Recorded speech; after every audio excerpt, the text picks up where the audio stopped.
இன்று நடைபெற்றுக் கொண்டிருக்கின்ற சட்டமன்ற பொதுத் தேர்தலை ஒட்டி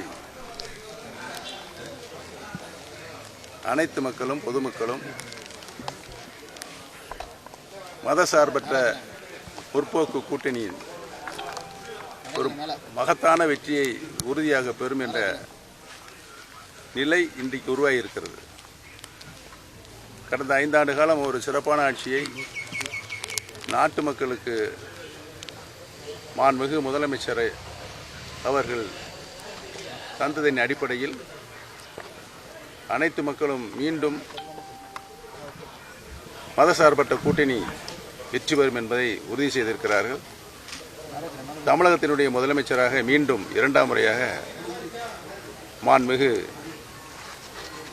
ஐயா திரு மு.க. ஸ்டாலின் அவர் உறுதியாக வருவார் என்ற நிலை உருவாகியிருக்கிறது.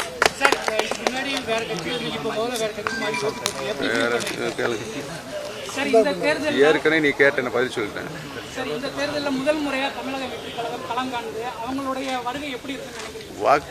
வாக்குகள் பூரா எண்ணி முடிக்கப்பட்டு அவர் எவ்வளவு சதவீத வாக்குகள் எடுக்கிறார் என்பது அவருடைய எதிர்காலம் இருக்கிறது. அப்புறம் கேளுங்க, யாரு அது மக்கள் கையில் இருக்கிறது. மக்கள் என்ன முடிவு எடுக்கிறார்கள் என்பதை நீங்கள் எல்லாம் 4ஆம் தேதி தான் தெரியும்.